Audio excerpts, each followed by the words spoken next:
Hey guys, what are we doing tonight with this 70 Chevelle project? We got a ton of stuff that we're working on.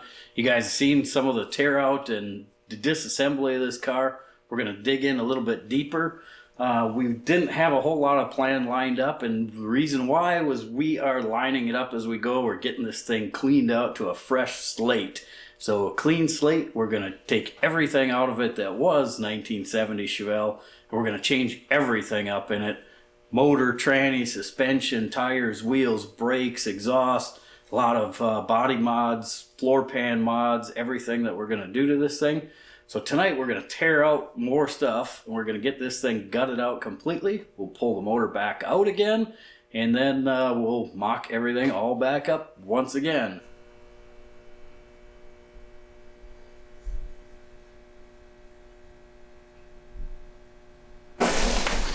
All right, so we're trying to drain out the gas right now because there's like a whole tank of gas in it.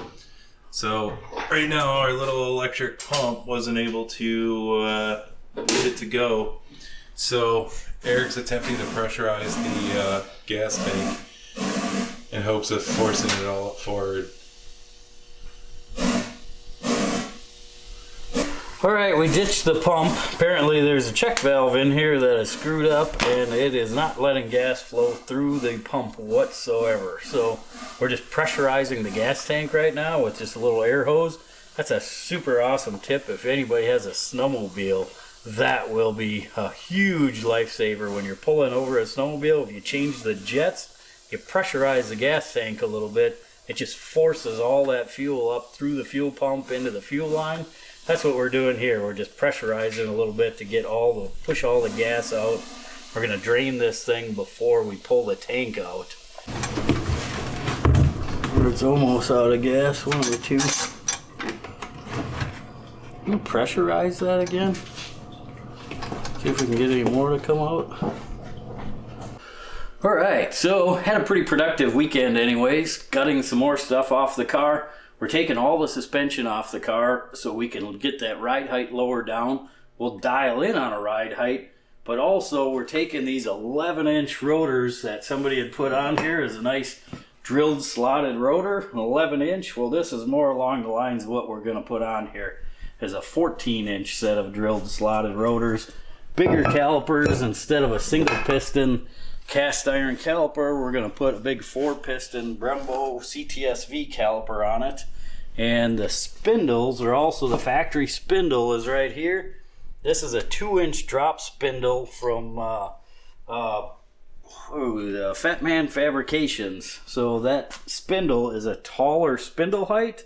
And then also this has the hub built onto it, where this is the hub built into the rotor. So that doesn't have a separate hub like the old school. So we're going to play around with some different designs and see. Nothing is set in stone. We're going to do a lot of different changes. And right now we're going to mock it up with the springs out of it, and we'll put something in it to shim that up to get it to the ride height that we're looking for, so we know what shocks and springs and everything to get. So I'm just putting these drop spindles on and get it closer to our ride height that we want. I'm just hand tightening everything, getting everything just kind of mocked up in here. That way we can start messing with where our suspension's gonna sit.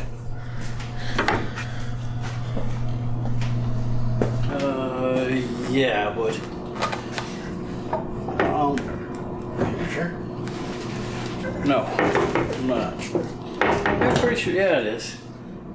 Yeah, that came off it before. Here it goes. So those are a 255, 3519. It currently smells like gasoline so bad in here, you have no idea. We had the garage door open, Eric mopped it all up, and I still think it's going to smell like it for a week in here. I'm attempting to get the lower shock mount off, and everybody from the factory, it has these stupid little clips that rust out, and when they rust out, the bolt just spins and everybody just puts them back on with a nut and a bolt. When you do that, it really screws you the next time when they're rusted on there like now, because you can't get a wrench in there to hold the other side, And being as it smells like gas mahal in here, we can't use a grinder to cut those off right now. So trying to get a screwdriver down in here to wedge the side of the bolt so I can spin it loose and still get that shock to let go. Getting the last bolt out for the seat belt. So that way we can get the bench seat out of here. So we can get the nasty carpet out of here so that way we can start cutting the tunnel. But again, it smells like gas in here. So it's probably not a good idea. But let's start with this. Austin, grab that. Boop, boop.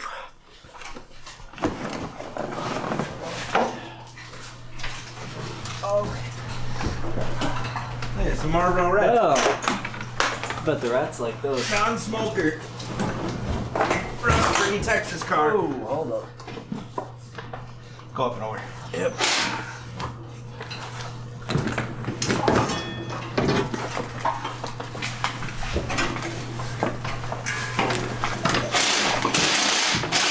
That was a golfer. There's some shag. That's gross. Shagadelic. The rear floor pans actually aren't bad. No, I was actually kind of surprised with that. I mean, that's rusted out. So watch out I don't rip those moldings, those aluminum moldings up either. Front floor pans aren't bad either. At least this side. It's kind of weird the way this thing rusted out, really. I mean, how bad, like the quarters and the fenders rusted out, and some of the typical spots didn't. Weird. It's kind of weird. Look at that blue shag. That's sweet, huh? Alright, we're gonna pull this single piston cast iron caliper off. We'll get this rotor off. That's got the wheel bearings right in it. That doesn't have the hub in it like we were talking about earlier. That's done now. And now we gotta get all the disc brake bracket off. They got these little clips right here. These little ears that hold in the bolt. So you're taking that off, you gotta bend these little tabs out in order to get those bolts off of there.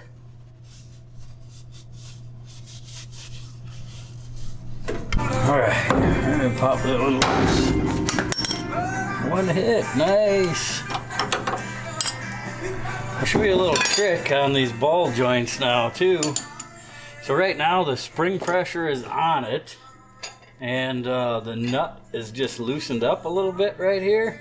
So there's a gap in between the nut and the spindle. Without using a pickle fork, it really is handy if you are mocking things up and these things lock up tight. You get in there with a pickle fork and you rip that ball joint boot. With this, you smack out with the hammer on both sides. Boom, there you go. She's released. I can't.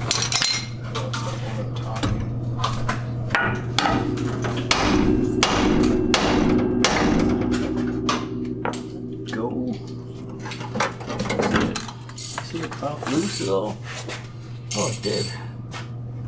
I'm taking out the steering column now that we got the carpet out, so we can pull this thing apart completely. There we go. We're about ready to pop the spring out of this side. These springs are really deceiving. They hold a ton of energy. You think about that, this car weighs like 3,500 pounds. This holds up a quarter of that, well more than that because the motor's in the front. So what you're seeing when you're looking in there, the spring looks like it's this long. It's tucked up inside that pocket and it compresses this much. So when you unload all that energy, you just pop that ball joint apart and let it fly. It will come out go right through a block wall. I think we got the bottom shock mounts are off. That's supposed to just drop right out of there, but it's still fighting that as well. We need to get that out, get that shock out of there before we can get the spring out.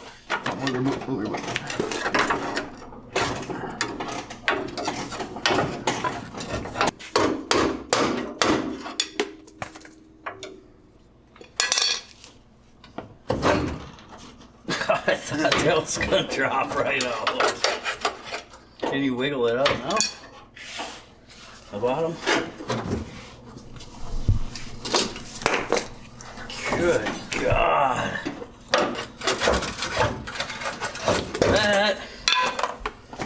is what we call a good old-fashioned ass kicking. Jesus. Right now.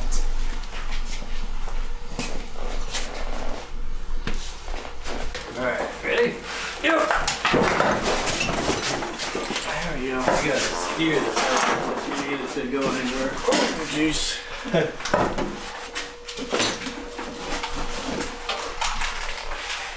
Good. Yeah. Yep.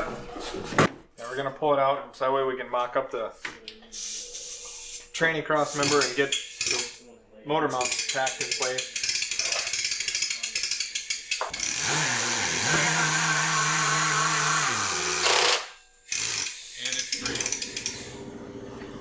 Alright, now we got the front suspension removed. We got some blocks in there to block it up to ride height.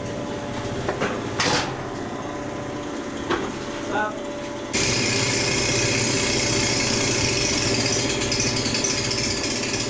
Hey guys, thanks for watching. We had a hell of a night here. We had a lot of struggles and screw ups, but we're learning as we go, and we're gonna hopefully teach you guys so you guys don't make the same mistakes as we do.